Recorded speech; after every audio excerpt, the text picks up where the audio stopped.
Sebelum kalian lanjut di video ini, jangan lupa untuk tekan like, komen, dan subscribe, dan hidupin notifikasi kalian supaya kalian gak ketinggalan video-video terupdate dari Mario XXXP. Welcome back to my YouTube channel di Mario XP. Nah, semoga kalian sehat selalu dan diberi kemudahan dalam menjalani aktivitas yang terjauh, terbebas dari virus corona tentunya ya. Nah, di kesempatan kali ini aku akan memberikan fakta-fakta tentang satanisme yang ada di Indonesia dan fakta-fakta tentang penyebarannya yang ada di Indonesia cuy. Tentunya kalian juga nggak asing lagi dengan simbol-simbol ini, dan ini juga kalian juga pasti udah familiar dengan logo-logo tersebut ya. Dan apa sih satanisme itu? Nah, sekarang aku akan mengulas satanisme itu apa. Satanisme adalah sebuah agama untuk menyembah setan atau mendewakan setan dan menghalalkan apa yang dilarang agama cuy. Contohnya berdosa, berzina, judi dan lain sebagainya, dan seks bebas, dan itu menjadikan hal yang halal bagi satanisme itu cuy. Dan itu sangat menyeramkan sekali. Dan inilah aku udah merangkum informasi-informasi, fakta-fakta tentang satanisme yang konon sudah menyebar di Indonesia cuy. Langsung aja tonton ya. Check this out. 1. Membangun banyak gereja setan. Satanisme yang mulai berkembang dan banyak pengikutnya sama halnya dengan agama lain di dunia. Mereka membangun rumah ibadah dan juga memiliki sistem ibadah yang sangat runut hingga bisa diterapkan oleh semua orang. Bahkan, buku tentang cara ibadah pun dibuat dan digunakan oleh para pemula. Sebagai tempat ibadah, pengikut satanisme mendirikan gereja setan yang tersebar di banyak negara di dunia. Di dalam gereja yang memiliki atribut satanisme ini, semua anggota berkumpul dan melakukan ritual-ritual yang mengerikan yang tak bisa diterima oleh akal sehat. Dan gereja setan biasanya berada di lokasi yang tersembunyi hingga hanya bisa diakses oleh pengikut satanisme saja. 2. Jadi anggota satanisme harus membayar. Berbeda dengan agama lain yang tidak mematok harga bagi para pengikutnya, satanisme mengharuskan anggotanya membayar sejumlah uang untuk keanggotaan. Uang yang dibayarkan nantinya akan digunakan untuk keperluan ritual dan juga pembangunan dari tempat ibadah yang tidak pernah bisa diakses oleh orang luar yang kepo ingin mengetahui isi dari gereja setan. Setelah membayar sejumlah uang untuk biaya membership, seseorang baru diperbolehkan untuk masuk ke dalam gereja setan dan mempelajari apa saja yang ada di sana. Biasanya akan ada pembimbing yang akan mengarahkan. Orang-orang yang mengarahkan pemula ini memiliki kemampuan persuasi tinggi hingga apa saja yang dikatakan pasti dipercaya alias pencucian otak. Fakta yang ketiga, menyusup ke gereja-gereja besar. Salah satu sumber pendanaan dari pengikut satanisme adalah uang dari para membernya yang kaya dan juga loyal. Untuk mendapatkan pengikut yang sangat banyak, pengikut satanisme akan masuk ke gereja-gereja dan menyamar sebagai jamaah. Mereka akan berusaha membuat jemaah gereja untuk tidak memperhatikan khotbah yang diberikan dalam gereja dengan mengajak mengobrol atau menghipnotis. Biasanya anggota satanisme yang sangat pandai akan dijadikan perekrut anggota. Semakin banyak anggota yang direkrut oleh pengikut dari satanisme, maka akan semakin tinggi pula status mereka di dalam gereja setan.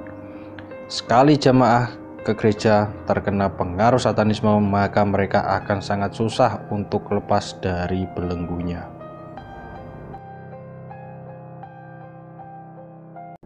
4. Menggunakan media mainstream untuk mempengaruhi orang. Para penggawa dari satanisme menggunakan media yang cukup unik dalam mempengaruhi banyak orang.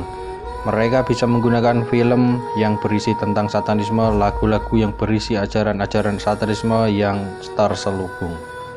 Media ini akan mempengaruhi seseorang secara perlahan-lahan hingga akhirnya mau masuk ke dalam golongan satanisme.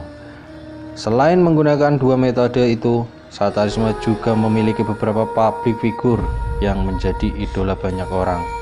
Idola yang sengaja diciptakan ini akan bertugas mempengaruhi sebanyak-banyaknya orang hingga satanisme mampu berkembang ke banyak dan berbagai negara termasuk di Indonesia.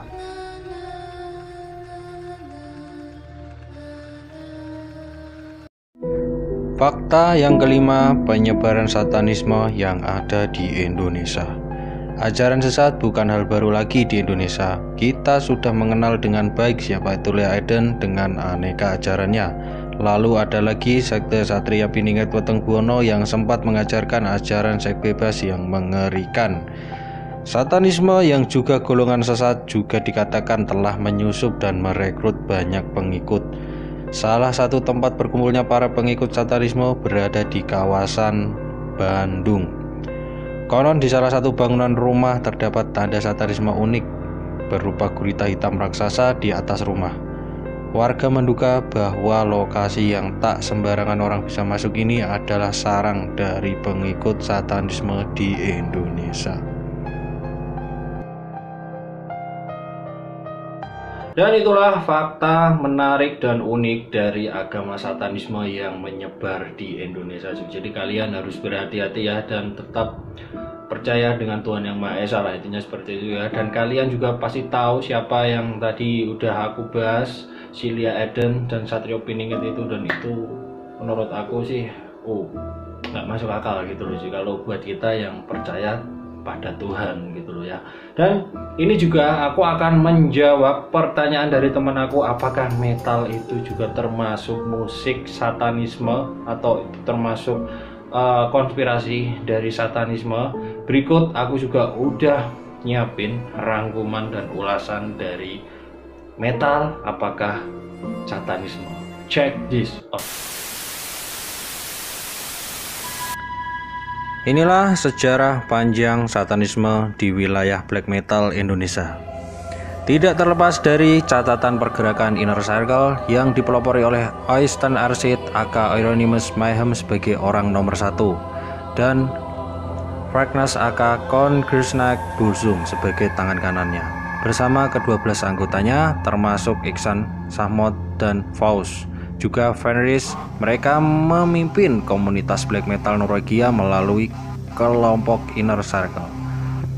Ide mereka sederhana, menyatakan perang terhadap kristenisasi yang terjadi di wilayah Norwegia.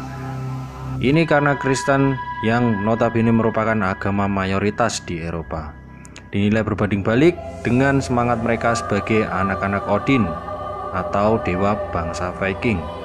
Kristen dianggap sebagai agama yang lemah, sementara mereka sebagai keturunan Viking adalah bangsa yang menjunjung tinggi kekuatan.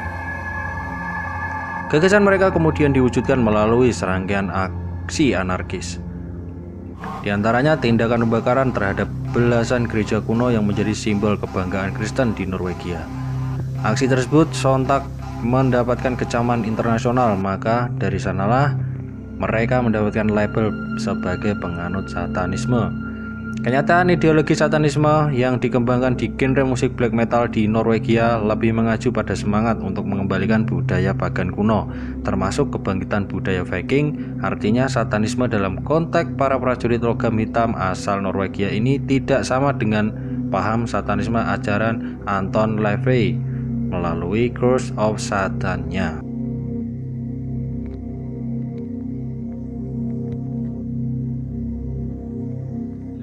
Dan itulah juga redaksi aku tentang musik metal apakah satanisme, apakah itu sebuah pemujaan setan juga.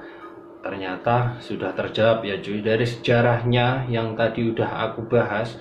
Jadi yang mempopulerkan dari musik yang bergenre black metal dan termasuk mungkin distereotipkan oleh masyarakat secara sempit itu pemujaan setan cuy, tapi ternyata itu salah ya. Dan kenapa harus menyeramkan, horor, dan pokoknya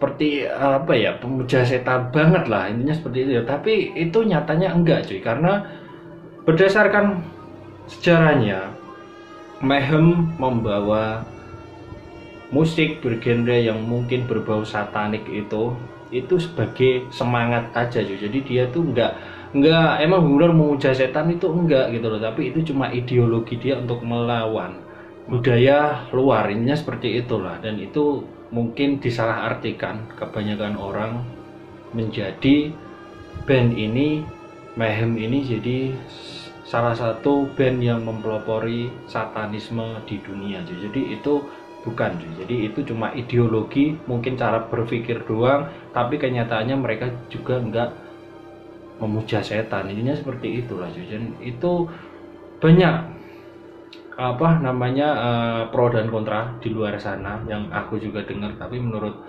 aku sih mungkin itu cuman ideologi, dan banyak konspirasi yang lain tentang satanisme ini dan band-band lain ya, tapi mungkin disalahartikan. Mungkin kalian bisa tonton film dari Mayhem, Lord of Chaos ini, jadi itu ada semua cuy, ceritanya lengkap, awal terbentuknya Mayhem itu ada semua cuy. Jadi ceritanya itu emang ini sebuah kebohongan gitu loh, satanisme ini sebuah kebohongan dalam musik black metal. Jadi itu ada asal mulanya seperti itu lah, intinya seperti itu ya. Dan semoga kalian juga cerdas untuk menyikapi ini semua, dan ini aku cuman share wawasan tentang satanisme atau agama satanisme yang kita harus jauhi, intinya seperti itu ya.